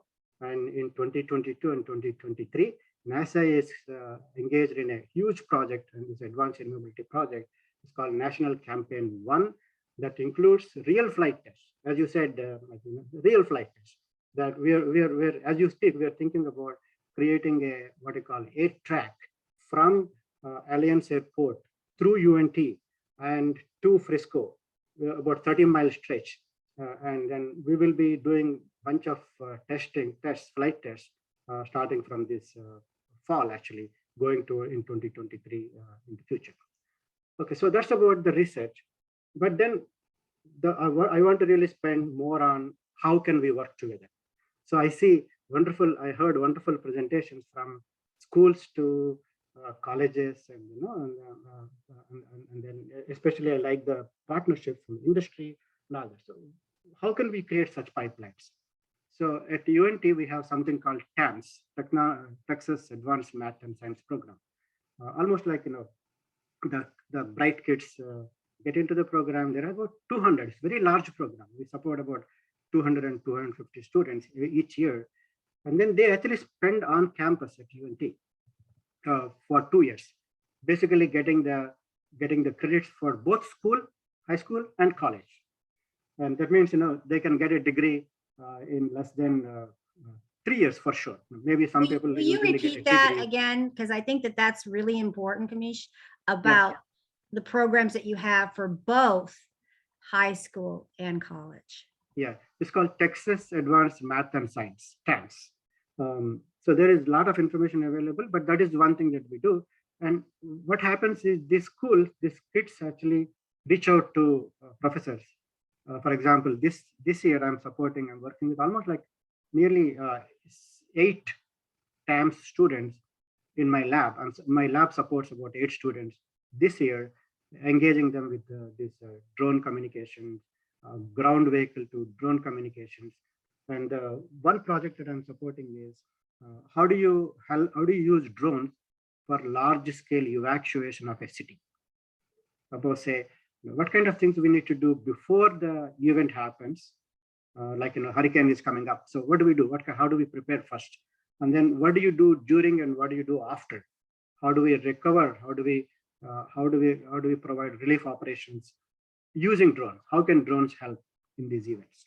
So this research is being done by the 11th and 12th grade students from TAMS. And in the same way, other students from other schools also will reach out. They're also working with universities. And there are a bunch of summer programs like robotics programs at UNT that are open for students. So, and then we also have what we call 2+2 pipeline. Some of the colleges already have connections. They already have what we call agreements with UNT. So the plan is to get a 2 years associate degree at the college, and then come to UNT and do another 2 years, spend two more years, so that they can get a undergrad degree, bachelor's degree. And we are not the only university. I'm sure SMU, UT Dallas, UT Arlington, all these universities have such programs. So the main point is, as many people spoke about before, there is a lack of proper curriculum in terms of how do we prepare students for these remote pilots or other jobs, other workforce requirements in the UAS industry. So to do that, these partnerships are very helpful. For example, there are certification programs that I have seen, like if somebody wants to get a Part 107, there are already the programs that were described in these presentations, in this seminar, in this workshop. But let's say if someone wants to do research in drones, what kind of research? Things that you like, I'll give a simple example: human machine interface, or artificial intelligence, or in those advanced topics. Like one simple project could be, how can we team with the machines? How can we team with the robots and drones, so that you're almost like the person is like a machine and machine is like a person. So you should be able to seamlessly talk to the machines. So how do we do that? That requires not just a degree in aerospace, not just a degree in mechanical engineering. We don't have really such a suitable single degree. So and we're still understanding this whole unmanned aircraft system ecosystem is still evolving. So given that, we need to start thinking along those lines. And to do that, we have to start from scratch. We have to consider a high school student, for example, or even middle school student, and then see how do we create such a workforce to be able to address today's needs of the industry, and then also tackle more challenging issues like human-machine teaming, AI for drones, and understanding the situational awareness. How do you sense the surroundings when a drone is flying, for example? Imagine the few years down the lane that you're sitting in a plane, in an unmanned aircraft, and you're using it like an air taxi. You got into the unmanned aircraft system, maybe from, let's say, Frisco, and you're going to Dallas Fort Worth Airport. It's not too far, but we are not too close either for this scenario, for this situation. But then let's say you and your friend are sitting in this vehicle and you are flying, and suddenly a bird hits the dashboard. And then if there was a pilot, he would see that right away. But given that in future we may not, in at least in this scenario, you don't see a pilot. The other thing is, suppose you hear some sounds, like when you're driving, if you see some sounds that is abnormal, that's unusual, the driver will clearly see, oh, something is wrong, I need to fix it. But in a situation when there is no pilot, then we need to figure out everything kind of autonomously or automatically. So to do that, we need to have lots of sensors. We'll have lots of sensors on the aircraft, looking at the structural integrity and of the wings, for example, or the dashboard or glass, and so all this data has to be collected, and then that has to be assimilated, aggregated, and sometimes you may have to solve the problem. You can solve the problem right away, meaning that understand what is happening and maybe land the drone safely. Another example is, if you don't mind, what I'm hearing specifically too about your program is that number one, I mean, we know that being in the UAS industry now, and most of the people that are on this call right now understand the enormous possibilities with UAS, and the fact that you're showing now you're involved in situations that can benefit our community right now. I think number one, that's the first initiative to get children or students involved and saying, hey, how do I become a part of this? And I think that's one of the great things about your program, because you're showing that, the real time, like, hey, like Puerto Rico, that didn't have the cell towers, because everything went down. And the fact that, you can bring a drone up there and you're able to help the communication so that people that are needing help at the time, if they're calling to say, hey, I'm safe, those real-time situations, by showing what you can do with the drone technology now, that's how we're going to engage in our future workforce. And I think that is so important, and that what you're bringing to the table is really important. I do have a question, because we're going to be running out of time soon, because you were mentioning NASA, but how are you recruiting, especially the diversity in your program? So one thing I forgot to mention, I should have even told before, UNT is a HSI, recently recognized as a Hispanic serving institution. Fantastic. And then we have in every activity that we do, we get a lot of funding and a lot of research programs from federal government and state government and like NCT COG. So we especially recruit, but it's open for everyone. At the same time, we specifically focus on the avenues. We reach out proactively to all the avenues. For example, I already took a note of Dallas College, locations, connection, and then we will proactively reach out to all the possible avenues to encourage different groups to engage in our research programs. Now, one of them is research experiences for undergrad students. And then we have summer programs for robotics and unmanned aircraft systems. So those are the places, especially summertime. It's a good time for students to come to UNT and participate in such activities. I What we think that's don't do is fantastic. So what I we also don't do. want to encourage you to put all that information in the chat so people can reach out to you if they have more questions on that and how they can partner with you. Yeah, and at the same time, what we lack is we won't provide like Part 107 certification. That's where we will direct anybody who wants to get 107 certification to the other avenues that we just saw today. But if somebody wants to engage in a real world problem, but contribute to future, like down the lane in the next 5 years, what is happening, and if a student wants to engage now in such research, I think UNT and SMU, UTA, UTD, all these are the right places. Excuse me. I think you're absolutely right. And you had mentioned your collaboration with NASA. And in our next segment now, we are going to have Sharon Rossmark from Women in Drones interviewing April Lynott from the NASA initiative. So thank you, Kamish. Thank you so much for your time. And we're going to roll to Sharon right now. And Sharon, I'd love to have you introduce April. Well, good morning, Maggie. Can you hear me okay? Yes, I can. And Great. you. Well, and thank you so much for this opportunity once again. So building upon the conversation of our panelists, I'm excited about the next topic on educational resources available through NASA.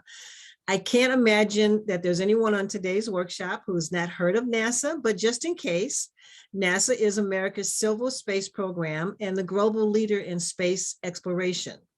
The acronym NASA stands for the National Aeronautics and Space Administration. And as the name indicates, many traditionally think of NASA and associate it with the America's space program. However, today's guest will share with us NASA is actively involved in UAS and AAM, offering a host of educational materials. So joining me for this conversation is April Lynott. April is the STEM integration lead for NASA. And last month, she was named a woman to watch in education during our global award ceremony. Because of the depth and breadth of the resources available through NASA, April has prepared a few slides to highlight the information, and then we'll take questions. So April, please take a few minutes to further introduce yourself and then share your presentations. Awesome. Thanks so much, Sharon, and to everybody. I'm so excited to be here today. As Sharon mentioned, my name is April Lynott, and I am the STEM integration lead for NASA's Aeronautics Research Mission Directorate. And what that means is that as the integration lead, I take a look and I work with our programs and missions here at NASA within aeronautics research, and I figure out ways to best integrate education into what they do, and on the flip side, to bring what they're working on into the education community. So I primarily focus on, personally, I primarily focus on K-12, but I have a colleague of mine who focuses on the post-secondary world. And as all of you know, that's not really a siloed little box. So the two of us are constantly working on ways to, to get kids excited, first of all, and adults, and then to transition that. How do you turn that excitement and that inspiration into something real? So I know I'm speaking to the choir on this, but I'm super excited. Well, first of all, like Sharon said, you say NASA and everybody thinks space. This is great. This is wonderful. But, as I all of a sudden your mic is off, April. See if you can shoot, that's what I get we for, can hear you again. There you go. There we go, for hitting a button. I was trying to share my screen. There we go. So hopefully you can all see my screen now. Yes. So, all right. So as I like to point out, so let's see here. Make sure I'm not, all right, hold on. All right, so we are really the first A in NASA. So when we talk about aeronautics, we were doing aeronautics before we ever got into space. So this is an endeavor that's near and dear to my heart. Just a little bit of information, and like some of the other presenters said, my presentation will be available to all of you, so no need to scramble and write everything down. I have some links in the slides so that you can take a look at our resources later as well. I also dropped my email in the chat, so please feel free to reach out to me in addition. So really NASA aeronautics is everywhere. So if you think of any kind of aviation, we're there. And as a lot of you have already alluded to today, the whole world of UAS and AAM, even 5 years ago, people thought, the general public thought we were just crazy for talking about this stuff. And when I would talk about it in aviation and education, especially in the K-12 world, they really thought it was crazy. So they thought I was just making stuff up. They're thinking of going to Target and buying a drone, zooming it around your park, driving your dogs, crazy, but they didn't really think of it as any kind of workforce development. And now we have more and more schools, which I'm really excited to see, starting to work more with UAS in their curriculum, because as a lot of you pointed out, the realities of teaching kids to fly, like actual Cessnas, and earn their private pilot's license, while that's great, that's a gigantic nightmare for a school. They're not going to send kids up in airplanes to earn their pilot's license. I could just see the legal people in school districts, their heads spinning off their necks. So drones, they're like, okay, maybe, possibly, right? Although they have their own issues with that too. But that's another discussion for another day. A little bit about NASA and how we operate. We have 10 NASA centers, and then we have some other, associated sites around the country. 4 of those are dedicated to aeronautics. They still do some of the space types of things, but primarily our aeronautics research happens out at Ames Research Center in California. We also have Armstrong Flight Research Center in California, Glenn Research Center in Ohio, and Langley Research Center in Virginia. The more we go on, the more these 4 centers start working collaboratively.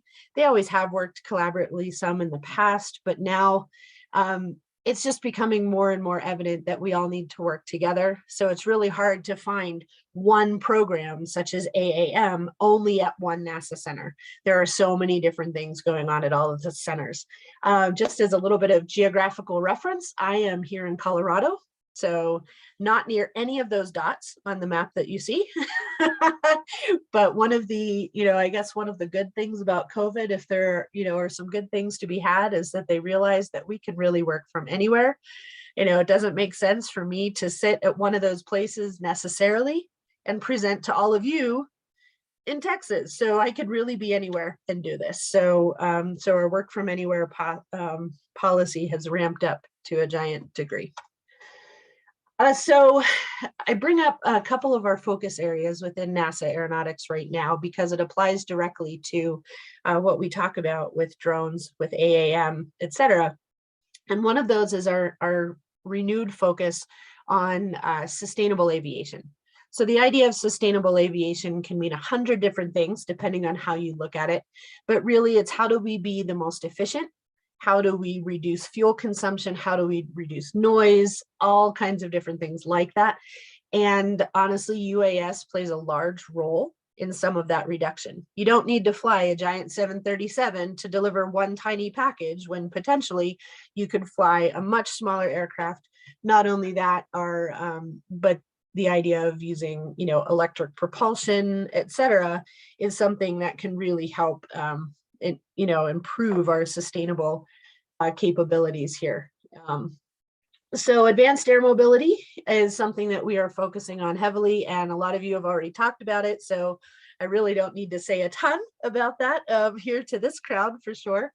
But one of the things that I work with the education component is the giant struggle of how do you explain advanced air mobility to people that don't, first of all, even know that NASA does anything with aeronautics, but second of all, know what drones do, what they are, how they fit into society, and then the giant, systematic role that we play in trying to figure out how to integrate all of this into the current airspace system. So we're really taking a look at these logistics, working on ways that we can develop this in the safest, most efficient way possible. And what that involves is really working with a lot of different industry partners, a lot of test facilities, as some of you have talked about, the open airspace areas to do different, sense and avoid types of things. We have, as someone mentioned, our national campaign coming up where we are testing, not just theoretically, but we need to put some stuff in the sky and see, and make sure all of these things work the way they're supposed to.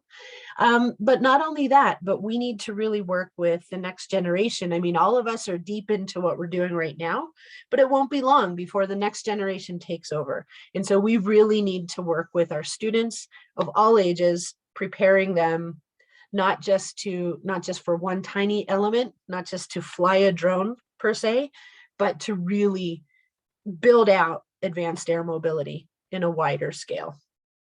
Along with that, there's also the education element of working with the public so that they understand what's going on.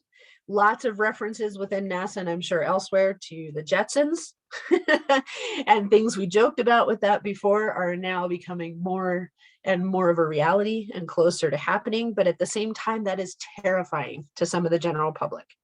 And there are plenty of people who have visions of UAVs hovering and looking in your windows and, Terminator kinds of things. So part of what we do with education is also the public outreach component of how do you let people know that really these are good things that are happening. So that's part of the challenge of what we do.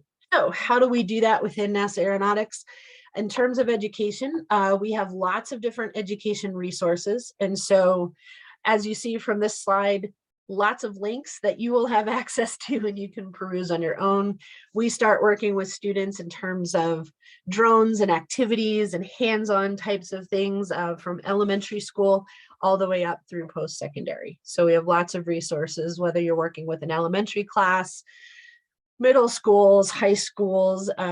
We do a lot with informal education institutions, so museums, science centers, organizations. A lot of these things are meant for a little bit of everybody. So take a look at some of our resources. I will highlight a couple that pertain particularly to drones, and in our case, AAM. So we have what we call STEM learning modules.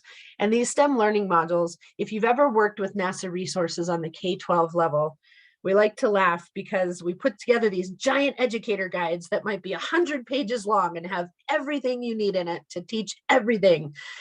In reality, most people need one or two things within that whole educator guide. And so they just want those things. So our STEM learning modules are focused on three different components of what we do. One is on the X-57, which is our all-electric aircraft. Another is on our X-59, which is in development, which is our quiet supersonic flight demonstrator. And then the third one is on advanced air mobility. So I'll point you towards the advanced air mobility learning module. And oops, let me go back there just a second. Advanced air, it will have videos, links to activities. You don't need to download 100 pages to get to one thing you want. It's actually kind of a one-stop shop where you can click and choose different kinds of things that you need. So everything from coding exercises, and I was excited to hear about the drone blocks presentation.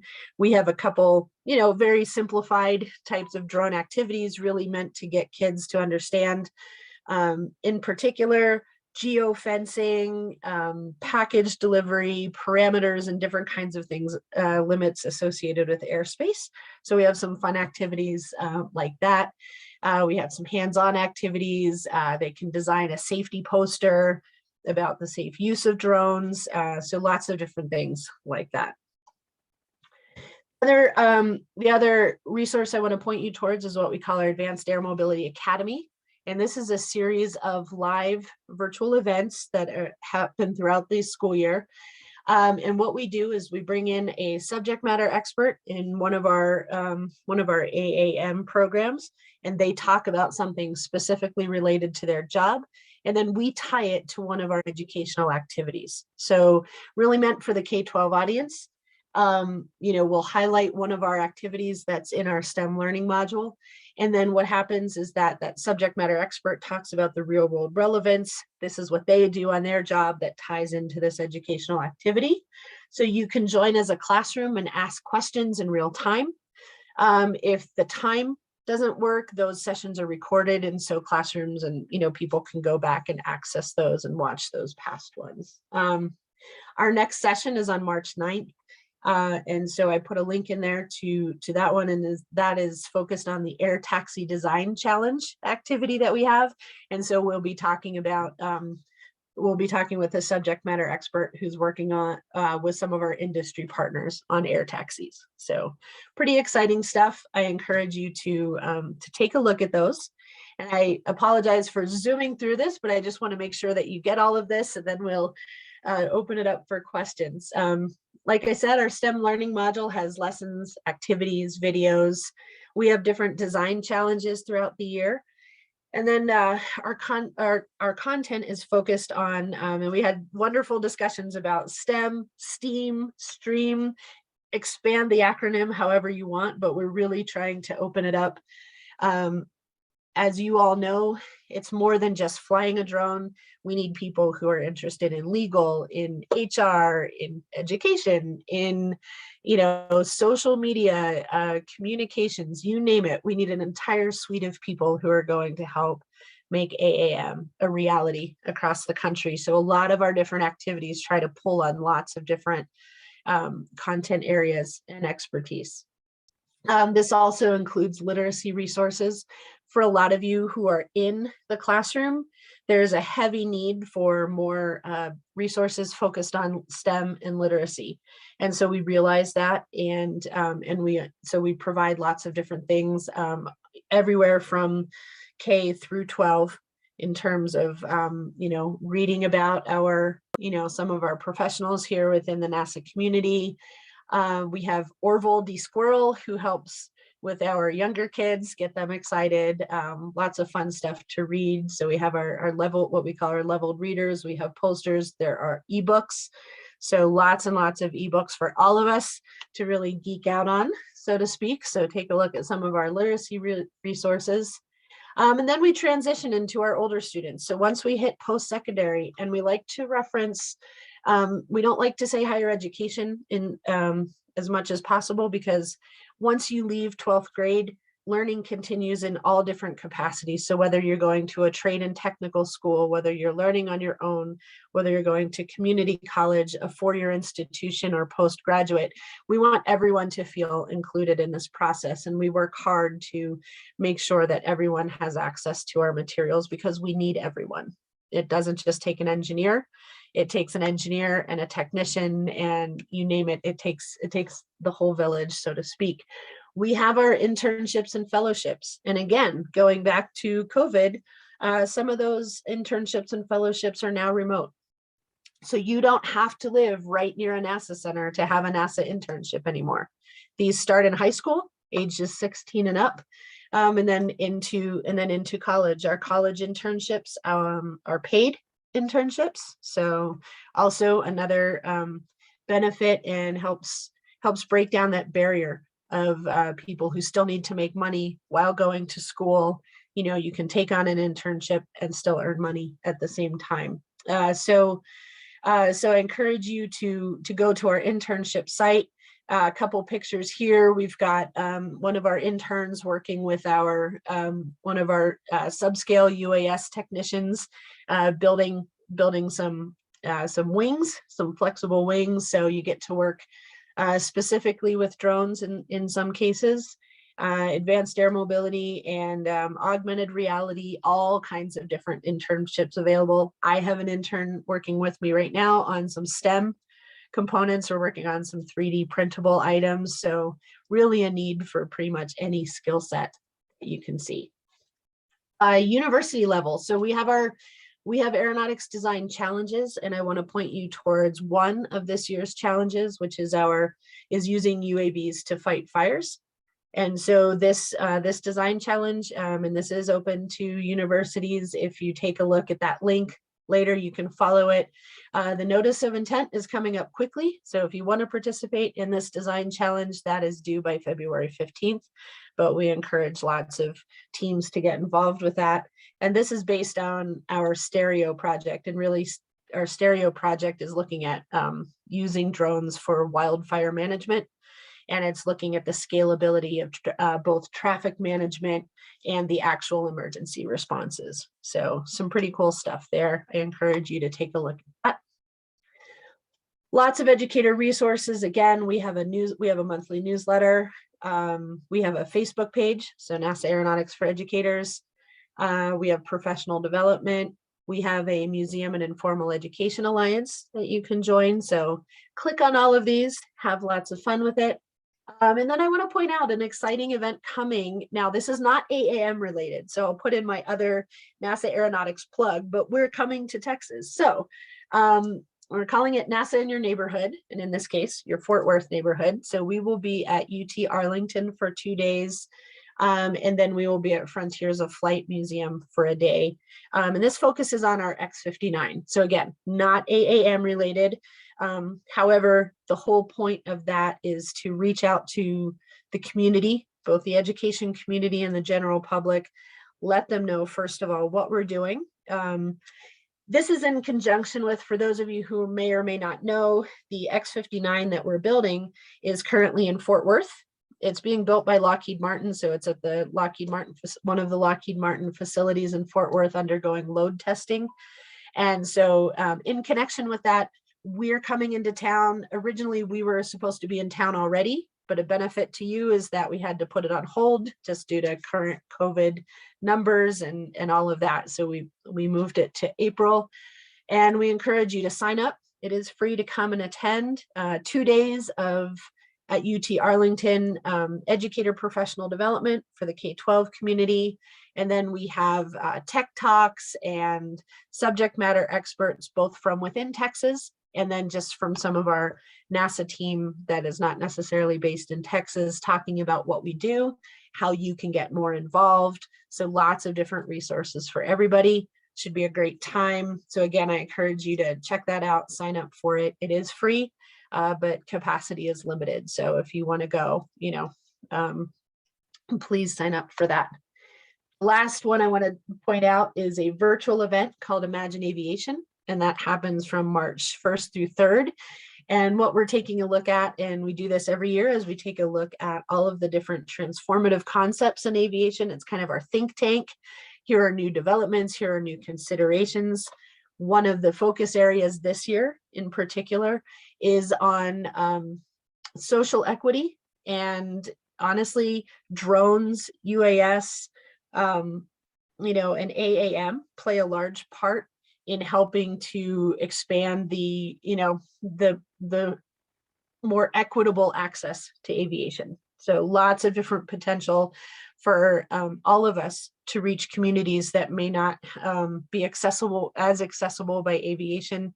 One of the speakers talked about having to drive for hours to get to an airport, or something like that, where advanced air mobility may allow us to have quicker and easier access to things that usually people have to be much closer to an airport. So all kinds of cool stuff going on with Imagine Aviation.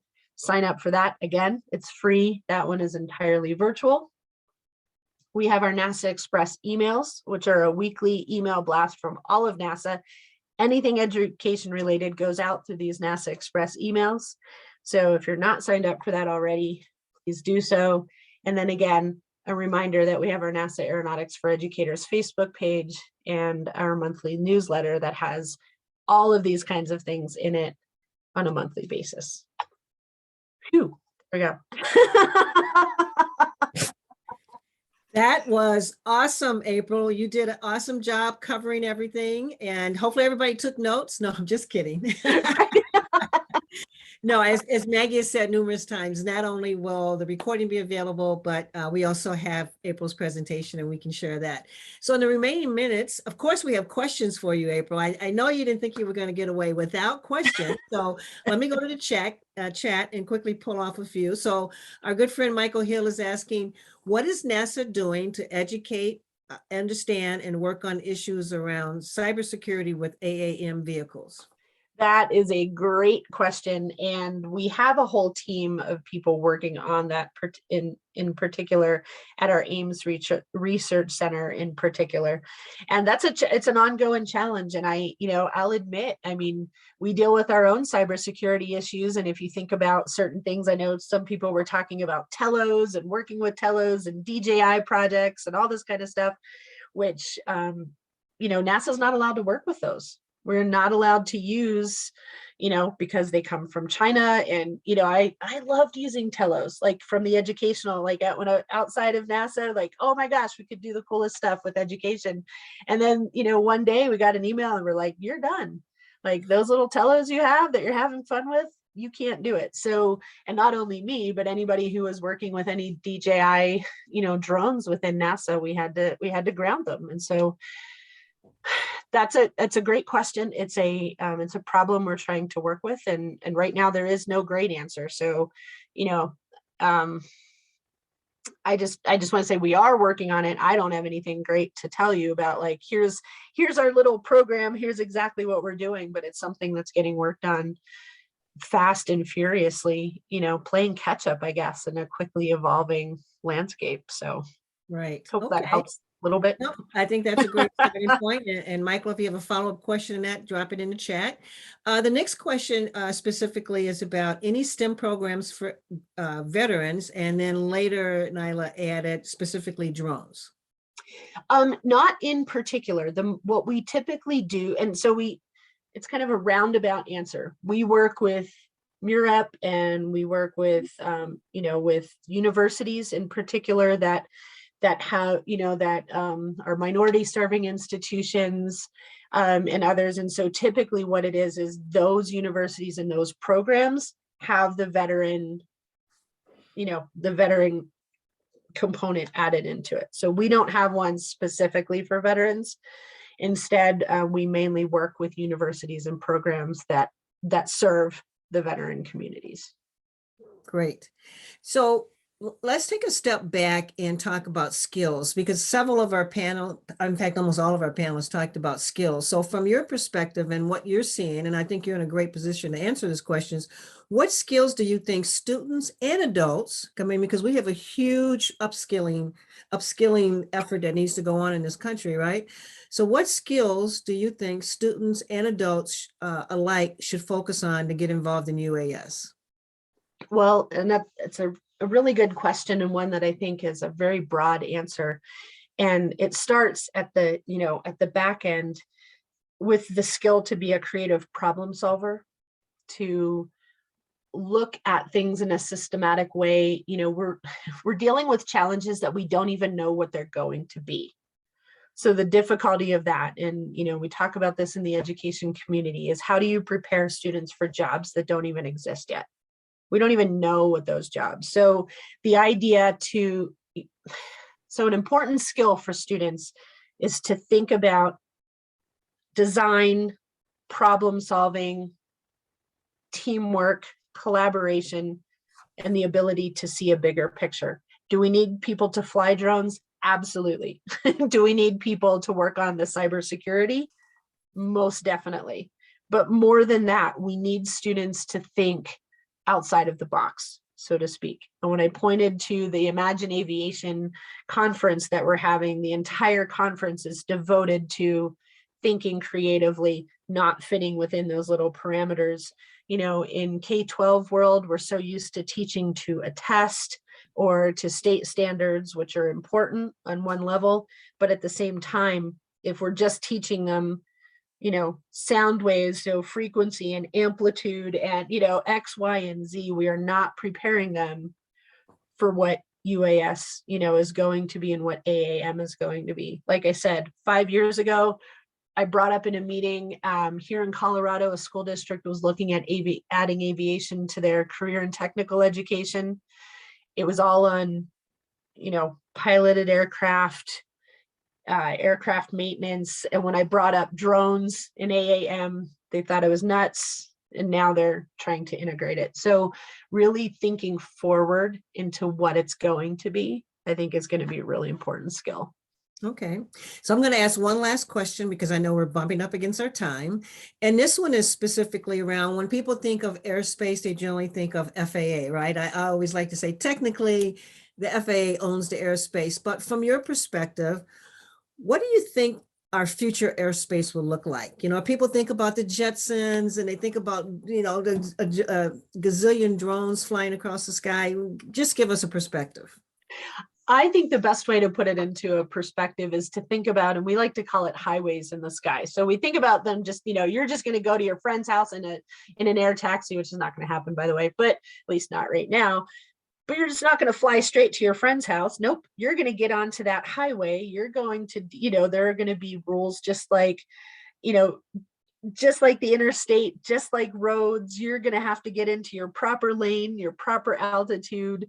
You know, drone deliveries will happen down here. And I think if you start thinking about airspace as more of a highway system, potentially, I think that helps set the stage for what this is going to look like in the future versus things just zooming all over your head, which sounds like chaos. And I think that's what some people imagine whenever they don't, you know, really know what's going to happen. But we need all those people to put that system into place and to keep it in place. And that's where the FAA comes into play, to work with all of us to figure out how that might look. So. Right. And I think Michael summed it up very nicely by putting in the chat, unmanned traffic management, also known as UTM for those of us in the industry. Yes. I don't see any other questions. I, you know, of course, could go on, but we're up against the top of the hour. And I know Maggie probably wants to make a few closing comments. So April, thank you so much. I think everyone now understands why you were selected as the woman to watch in education, because you are a wealth of information, not only at your fingertips, but also in your head. So thank you so much for your time today. Well, thank you. It's great to meet all of you, and please reach out. I'd love to hear from you. Great. Thank you. And Maggie, I'll turn it back over to you. Oh, Sharon, thank you so much. April, again, thank you so much. We've had a jam-packed workshop today, and I think there was so much information. Keep in mind, again, we recorded this. Programs like this, we need to know from you. So please fill out those surveys so that we know that we are on point and giving you the information that you want. So again, I really wanted to thank everyone. Next month, we're going to be doing one focusing on businesses, how to get into a business, be trained so that you can have a drone business. And then also we have a speaker who franchises drone services. So it's going to be really great. And then the following one is in April, Sharon Rossmark and her team from Women in Drones did a survey on diversity and inclusion. And we're going to be talking about that. We're going to be focusing on that. So lots of great information, but we need your input. We need to know where we need to go and what we need to do to tweak this program to make it as powerful and as useful as possible. Again, we really appreciate your time. We like to stay on time so that we can respect your time that you're here joining us today. Join us next month. We're going to have it the first of the month as usual. We'll reach out with your emails that you signed up so that we'll keep you in touch. But again, I just want to say that I am just thrilled to be a part of this program. This is the 16th workshop, and I think we've done a great job today. So thank you again, and I will let everyone go. Have a great weekend and stay warm for all those people that are in the cold weather. Bye-bye. Thank you. And we're off.